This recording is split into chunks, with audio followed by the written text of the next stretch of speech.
Hi guys, and welcome back to my channel. I don't get much chance to film at the moment just because when my son is so little it's quite demanding, but this is one of the times I'm going to get to film. Today's video is about my labour and delivery. Now let's get into it. Traumatic is the best way to describe it. If you don't know, towards the end of my pregnancy I noticed a lot of swelling and I thought, oh, pregnancy swelling, that might be normal, but the later in my pregnancy it got, it became quite a big complication, to the point where they kind of said, yeah, we need this baby out. For your own well-being and his well-being, we need this baby out. So I spent a lot of time in and out of the hospital with that, so that will be on another video. The way that I ended up having my baby was being induced, so it didn't get to come naturally. I got admitted to the hospital. I stayed there from the 11th and I gave birth on the 14th. So how it happened was, I got induced, I went into the hospital, brought my little bag with me, and I was in a room and there was 6 bays in the room and it was all different people. Now, we already got off to a bad start. From the first day, they forgot to feed me. I don't know why they forgot to feed me. But they said call up at 7 AM on the day of the induction to book your space. I was like, cool. Called up 7 AM in the morning. Then they said, oh, we're a bit busy, can you call back at 9? Called up at 9, then like, oh, we'll get someone to call you. Then it's 10:30, they're calling me, then they're going, okay, can you come at 2:30? So I was all ready to get induced early on in the morning and they had me sitting there. So we already was having trouble from that, okay? I was already just irked because I'd already spent the last week and a half in the hospital in and out every night because of this high blood pressure thing. I've gone there. Tell me why I didn't get induced. They didn't do the inducing until like 5 PM. So I was just sitting there again. So that whole day was pretty much just me sitting there. Another wasted day. And on top of that, they forgot to feed me. So that was great. When they did end up doing the induction, they basically have a pessary. It's like a little tablet thing with a string attached to it. Kind of a bit like a tampon, but not like a tampon. It's like a little tablet with a tampon string, but like thicker. And it feels plasticky. Ladies. If you're about to have a baby, get used to having vaginal examinations. Now, they're going to put their whole hand up in there and they're going to spin their fingers around and they're going to tell you how many centimetres they think you are, if you're any centimetres at all. Now, when I got induced the day before, I had a sweep, which is where the lady puts her hand in and tries to encourage it to open up. So the next day, they did that same thing again. And honestly, it just feels like their whole arm up until here is in there. Now, when they come, they bring a little kit and they have their gloves. And when they have their gloves, they put their gloves on up to here. And that's why it makes you feel like they're all the way up in there. Because it's not comfortable. It's not comfortable. But at the same time, I'm about to birth a baby. So I better get used to things going in there and coming out of there. If that makes sense. It doesn't make it any less uncomfortable. But just know, you will have that. From if you get induced, you have it from the minute you get induced. From you have a sweep, if you're late, you have a sweep. You're gonna have that done to you. When you're giving birth, they will constantly be checking to see how far along you are by doing the vaginal examinations and checking the cervical circumference. Yeah, circumference. Fun. They do that and they put the pessary in there, and then this releases, well, God knows what it releases, but that's what causes your contractions to start. It's going to take 24 hours for it to work. So you have this 24-hour period where you're sitting there going, okay, cool, baby's going to come, baby's going to come, baby's going to, contractions are going to come, all of this. Now, all I knew from Googling, from talking to people, was having an induction makes your labour pains worse.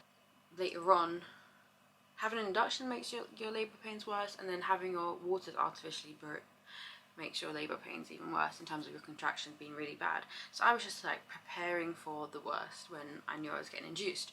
So I got induced, put the thing in there, and I was chilling. I learned I had a high pain tolerance throughout this whole procedure up until giving birth, all of that. I was like, I have a high pain tolerance, wow. But I was prepared for it to be hard. You know, I was anticipating it to be hard. I'm sitting in this room with all these other people. You've got people next to me crying in pain and they're at 2 centimeters. You've got people across the way crying so they can't do nothing. Other people just in silence. Then you have some dramatics of people coming in screaming, and then you got midwives coming in saying, you can't have the baby here. And I'm just sitting there like, is this what I have to look forward to? Like, is this what about to come to me? And I was just, you know, preparing for it. I was like, you know what, I'm here. there's no going back now, do you know what I mean? I just need to roll with it. So I did, and my sister would come and visit me during the 2-hour period. And when they forgot to feed me, she was there, and I was like to one of the midwives that I was cool with, I was like, did they do like dinner? And she's like, no, I put you on the list. I was like, yeah, no one gave me any food, not one person. I was like, this is great. And if you know, as a pregnant person, all you do is eat, it's not a good time. And where your contraction stuff started, it's not about you're about to go pop out and get food. So I asked her to get me food, blah blah. Fast forward, she's there for 2 hours with me, and I'm laughing and joking. I may be in pain, but I'm laughing and joking because that's just how I am. I will be in pain, but I'll be laughing and joking. And because of that fact, when my contractions got worse, people thought I was chilling. People thought, oh, things haven't kicked in for her, and that wasn't the case. But we'll get to that in a second. Then it was a thing where I was like, what can I do to work through these contractions? Because I didn't want pain medication, because you had the choice of gas and air, cocodamol, which is codeine and paracetamol, or an epidural. And all of that just sounded really wild at the moment. I was like, let me wait. And there's certain things where if you have it now and it's too early and it wears off and then you go into labour, you can't have it again. So I was just like, you know what, if I need anything, let me just hold off. I can firm it for now. So that's what I did. I was firming it. It was like 4 a.m. in the morning. Now when you're pregnant and you've got contractions, they come around and check your blood pressure all the time, so you can't get any sleep anyway. But then your baby and all this stuff, and you're having pains, you're not going to get much sleep, and you have to pee all the time anyway. They come round, oh no, they check on you and stuff like that. And it was so cold there, so I was like in my hoodie and my jacket and all this stuff. They're like, are you okay? I'm like, no, I'm freezing cold. So they brought me extra blankets. But I went to the bathroom. Now they had said with the pessary, if the pessary comes out, you have to let us know, because if the pessary's not inside there, then it's not doing its job, so you're not getting induced. So then it's like stop starting, and then it's just gonna make it even longer process. So I was like, okay, cool, I bet. So I went to the toilet, and obviously the inducing caused a lot of blood and bleeding, because that's what it does, causes you to bleed. And I was like, hold on, what's that? And this is how I know that thing feels like plastic. And the thing was like out enough that I could feel it. Considering how high she put her hand in there, it had no business coming out, but it was like hanging down. I was like, oh gosh, of course it's my luck for that to happen. So I went and got one of the midwives. It's like 4:30 in the morning. She puts it in and she's like, oh my gosh, you're like 2 centimeters already. And if you don't know already, 4 centimeters is active labor. So I'm halfway there. In under 12 hours, I'm halfway there. Like, my body was just like, oh, you want this baby out of you? You want to see some real speed? So I'm like, I bet. They put the pessary back inside me, and then tell me why by 8 a.m. it's falling out again. So I'm getting vexed. I told them, like, I just want to go have a shower. I want to feel a bit nice, but I don't want this thing to fall out of me. So what do you guys suggest? And like, okay, go have a shower, and then we'll come like push it back in properly. And I'm like, all right, cool, whatever you guys say. I told them this at 8 a.m. Why did they come do the pessary at 11 something? So that's another time frame of that. My body, it could have been working. My baby could have been coming sooner. Do you know what I mean? And this was the 12th. And they had told me at 4:30 in the morning, they were like, oh yeah, you're like 2 centimeters. Most likely you'll have your baby today. So I got in my head, I'm having my baby today. So when they then delayed me even further, I'm now getting annoyed. I'm getting annoyed by this. On top of this, to make it worse, every shift was different midwives. So what we then found out was the bay that we was in, the 6 of us, someone who had COVID was in that bay before us, and they just found out, but that person already left, had a baby gone, but the rest of us were now exposed to COVID, so we were now meant to self-isolate. I'm sitting here like, are you crazy? I'm going to have a newborn baby, I have no support, and you want me to self-isolate? Have you lost your mind? So I was annoyed. And the thing was, some midwives cared, some midwives didn't care. And it's like, we had our visitors coming in still, and it's like, you didn't make our visitors contacts of COVIDs, but that my sister, she can come see me and then go to work and whatever, and you guys don't have no problem with it, but the rest of us, we can't have anyone come near our babies, we can't be near no one. Like, it was just annoying. So I was just getting vexed anyway. I was not having a great time. I hated it there. Seeing the fact that people screaming, the food being trash, people bothering you all the time.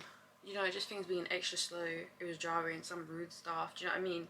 So I was not having a great time. It was getting later and later in the day, and they were like, oh yeah, we're gonna send you to labour ward soon. And I was like, cool. Where they'd break my waters. I was like, cool. I was getting ready. I was like telling my sister, trying to keep her updated to make sure that she was local, she could come meet me, because my sister was my birth partner.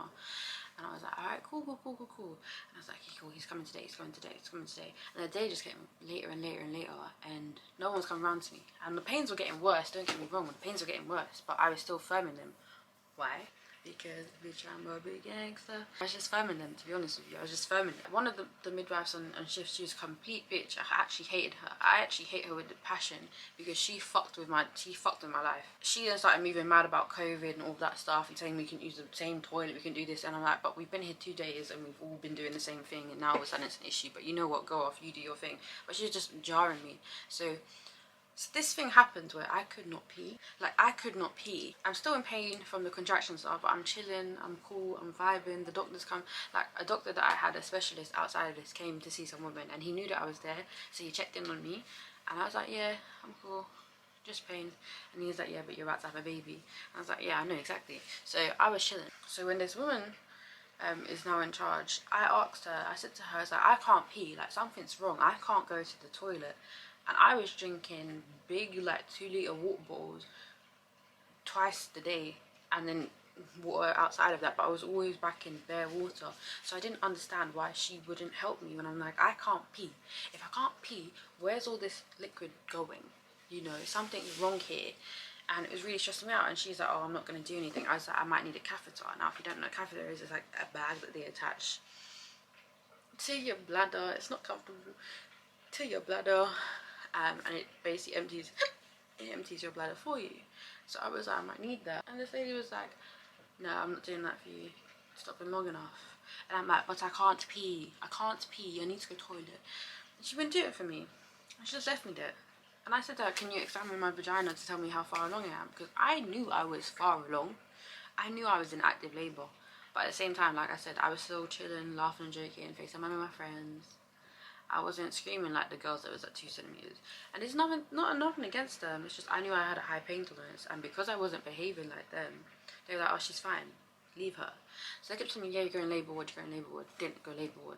Now it's the 13th, and I was like, no. Then number 13 is pure bad vibes. I was like, I don't want to do number 13. I don't want my baby born on number 13.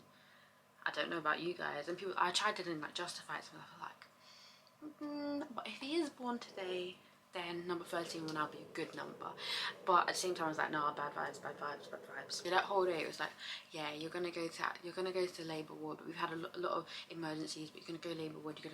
I was like, okay, cool, I'm going labour ward all day. Then 4:30, they go, you're actually going to labour ward. Be ready. And I'm like, yeah, sure, I'm going to labour ward, because I've heard this for the last 2 days. I'm going to labour ward, and I have not gone anywhere.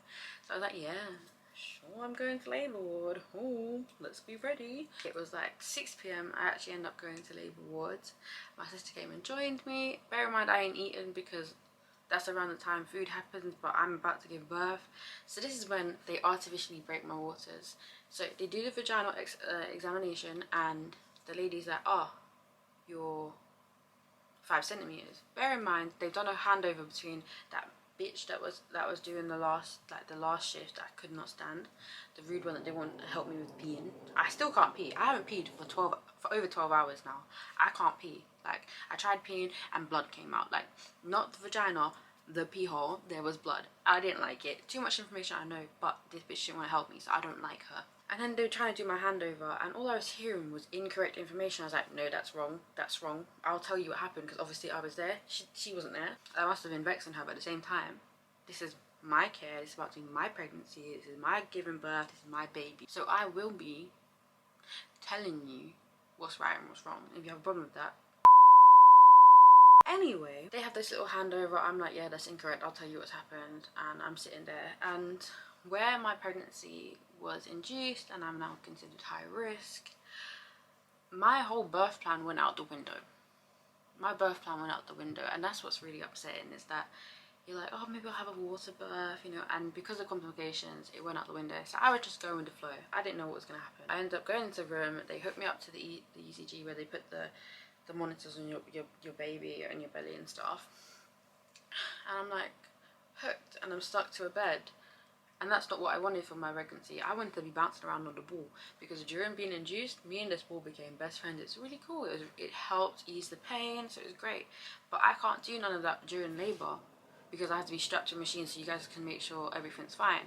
So everything I wanted to do was gone out the window. And I'm there, and my sister's with me, and she's feeding me biscuits. Like, through my contractions, my sister's feeding me biscuits. They pop my waters. Oh no, she measures me, did the vaginal examination, and goes, oh, you're 5 centimeters.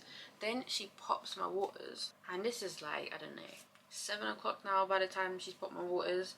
Pops my waters, and the way that she pops my waters is by having like a stick. I don't know, it's like this long. It must have like a hooky thing, but she's looking this stick up in my vagina to pop my waters, and it's not popping, and she's getting vexed, and she's up there, and again they have that long glove and they're in there, and I'm just like, bro. Then they put my thing, and then by the time they're like, oh, okay, cool, well, we'll give it 2 hours and then we'll go from there. I'm like, okay, well, 2 hours. My son's not coming. The 13th is bad vibes. Then my midwife, my lovely Chantel, who was my midwife for my booking appointment, my midwife throughout the whole antenatal journey, came on shift. And it was just lucky that she came on shift, because if my son was born on his due date, she wouldn't have been around. But because it was her birthday week, but she worked that day, and thank God she was there, because I don't think I could have got through anything I did without her.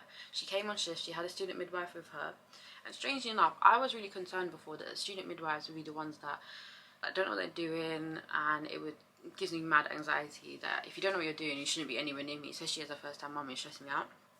Turns out student midwives were the ones that actually cared about you the best. They're great. So if they say, do you want to have a student midwife, say yeah. They're lovely, they're really helpful. Like, most of the ladies I had, the students were the best, the most caring people, the most helpful. So Chantal came on shift, and she's great. She's my main midwife, so she knows me, she knows what I'm like, she knows my temperament, she knows all that kind of stuff. And she comes in, and she can hear my contraction. She can hear, like, I'm like, she can see it in me. And she goes, can I check? Can I examine you? I'm like, yeah, because they always ask you, can I examine you? Because obviously it's very invasive, and if you've had trauma, if you had something like an assault, then that's suddenly something that is uncomfortable to you, so they will ask you. So she examined me, and she went, I went to Chantel, what does that mean? And she went, so either you're not 5 centimeters and you're actually 3 centimeters, or you're completely dilated. I'm like, Chantal, no. I have to be already at least 5 centimeters. Like, what's going on here? She went and got another midwife, like the higher up one that's on shift, to come and check, and they were like, no, she's 10 centimeters. She's ready to go. Her body's ready to go. So it's okay, cool. Let's start pushing. Now I had no pain relief. Like, I was chilling, and then they offered me that gas, and I was like, okay, cool. Like, you know what? Why not? It's just something to do. Breathe through it. My sister's feeding me biscuits in between my contractions and giving me water, because like I said, I'm strapped to a bed. Same time, I still couldn't pee, and my midwife, I was like, Chantal, I can't pee. And I was actually getting upset and wanting to cry about the fact that I couldn't pee. Not because I was in pain from labour, but the fact I couldn't pee, because like, why couldn't I pee? I just don't understand. Like, she actually did a catheter for me and checked, and she's like, oh, not much came out, but she listened to me. And then I strapped to this bed, my sister's feeding me biscuits. I am breathing through all the contractions. I'm just like, and I don't know why my pain tolerance is ridiculously high, but it's to the point where I was chilling, eating my biscuits, or, you know, breathing through it, and my midwife would come, and she touches like the top part of your belly, just underneath your boobs, and that tells you when you have contractions. And she touches it, she's like, Jasmine, you know you're having contractions, right? I was like, oh, am I? Oh, okay. And that would happen all the time. And then when you're like the more time goes on and you're pushing, and the thing is, the muscle you use to push is the same muscle you use to push out a poop. So you're basically doing that, being terrified you're gonna shit yourself, and you're doing this, and every time you push down and then you breathe in, that it sucks up a little bit, the baby sucks up a little. So you're pushing as much as you can. And they're like, okay, we're gonna push for 2 hours, and then we're gonna go from there. I'm like, cool. In the meantime, whilst I'm doing all this, trying to get him out, you know, and they're like, yeah, you're doing great. They've got a whole team of doctors coming in to introduce themselves to you, and I'm like, bro, like, fuck off. Just do you not see I'm busy here? Just leave me alone. But they're all introducing themselves. I'm like, yeah, whatever. And I was like, I'm so sorry to my midwife and the student midwife ahead of time. My younger sister, I dragged her by her hair. Like, when it got worse, I dragged her by her hair. I squeezed her hand. I just needed something, and where I strapped to the bed, I couldn't do anything I'd normally want to do. She then like hooked a thing to my baby because the ECG kept coming off and not being in the right position. So she put a like little clip thing attached to his head, like she put her hand in, clipped it on his head, and I was like, I was scared it was going to scar his head. It didn't scar his head, but it's a way to monitor him, make sure he's okay. And then what we found was my son ended up being the wrong way around. Not breech, where his legs up there, where his head's up there and his legs down, but rather his face. He was facing the wrong direction. So when the baby comes out, they should be facing backwards. So you see the back of their head come out. My son was facing forward, so his whole face was there. Don't know why, but you know how the hole is 10 centimeters? Babies' faces are more like 13.5 centimeters. So I don't know how it works, but that's what they told me. Because they were bringing in people going, oh yeah, I think she's OP. I think she's OP. You think, yeah, definitely. And I'm here like, what on earth are you guys talking in code? And that's how I found out that he was actually facing the wrong way. We pushed for 2 hours, and during those 2 hours, it was basically to try and make sure that he was turning around. My son didn't want to turn around. So they would call doctors in, and I'm here like, bruh, if this boy comes, and they're like, no, she's got really great technique. It's just the fact that he's the wrong way around. If he was the right way around, I would have popped this baby already, but he's the wrong way around. And they're like, if he doesn't turn anytime soon, we're going to have to get involved. We're going to have to do some assisted delivery. And I'm like, okay, cool. Whatever needs to be done to keep me and baby safe. So I'm like, alright, cool, bet. Like, let's go. I'm pushing, and it's not going down. And he's nearly out, but he's the wrong way around. And they're like, I'm at the peak of contractions, where contractions are really, really close together and baby should be coming out.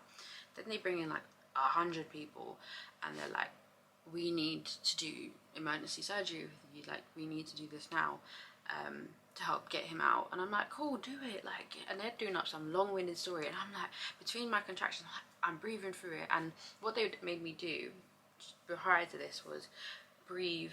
And they would come and monitor me all the time. The doctors would come in and come out. So I would have to breathe through one contraction and not push. The next one, I would have to push. The one after that, I was not allowed to push. And it's like fighting your own instinct, because your body's telling you, push the baby out, push the baby out. And you guys are telling me not to push, then to push, not to push, not to... And it's just really stressful. And when they're telling me long-winded stories, I'm like, no, you're actually talking too slowly. Like, hurry up, get to the point. I don't need no long story. Just tell me what's going on and what we need to do, and we can do it. It ended up being a case of needing emergency surgery, and they had me signing paperwork, and I couldn't even hold the pen properly. I was just like groping on at this point. During that period of time, still had no pain relief, so they're like, we need to take you to surgery, we need to go and do this now, and you're gonna need some pain relief. I'm like, okay, cool, do whatever you need to do, just make sure baby's okay. Whatever you need to do, make sure baby's okay. I'm signing paperwork, there's people moseying me around, there's people trying to put hair nets on me, rushing me to surgery. I get into surgery, got me in my contractions, and they've got me bent over like this, telling me sit as still as possible whilst they put the injection in my back, which was a spinal block, which is close to an epidural, but it's I think it's short in period of time. So this spinal block was really difficult getting in. I think he messed up the first time because I'm in contractions, like peak contractions, and I'm over this pillow, hunched over, waiting for them to put this thing in my back. Once it was in there, the pain was gone. The pain was completely gone. I did not expect it to be gone. I couldn't feel anything. I could not feel a single thing. And as a result, I could not move my body myself. I was essentially paralyzed from just under my boobs. Things could move, but I had no control over them. So that was scary. So they were then moving me around beds, and they were dashing me to the side, all these kind of things.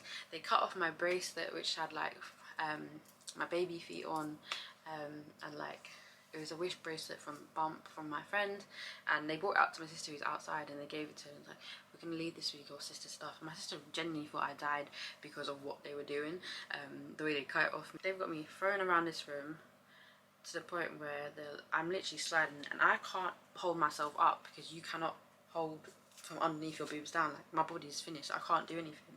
But the minute I had that spinal block, everything was calm. They're like, Jasmine, you're right. I'm like, yeah, I'm great, I'm wonderful, this is beautiful. I can't feel a thing. I can't feel a thing. I can't move,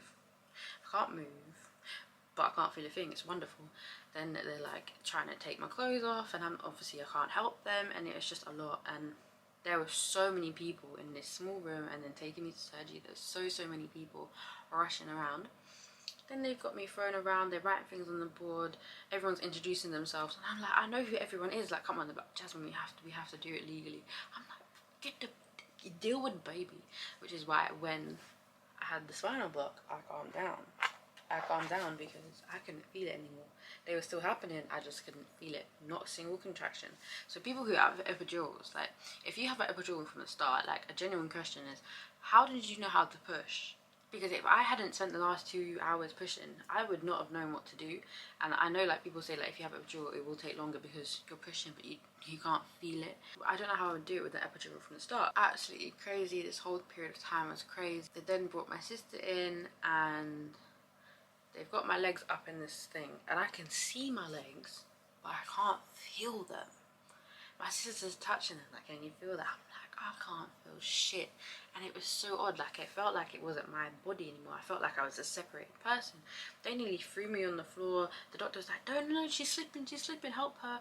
And I couldn't help myself. I'm here like, whoa, just sliding around the place. And they literally had me on the smallest bed I've ever felt, to then a slightly bigger bed. It was all crazy. My legs are up here in this little thing. My sister's there with me, and I'm chilling, and I'm like, okay, cool, there's loads of people. They're putting drugs in my arm to make sure that I don't feel the pain from the spinal block and all of this stuff, and make sure everything's clean. They've got sellotape on my earrings, you know. Then they're like, okay, cool. Doctor's like, Jasmine, you ready? Okay, you're gonna push in a second. Okay, push. He's like, push. I'm like, and I can't feel a thing.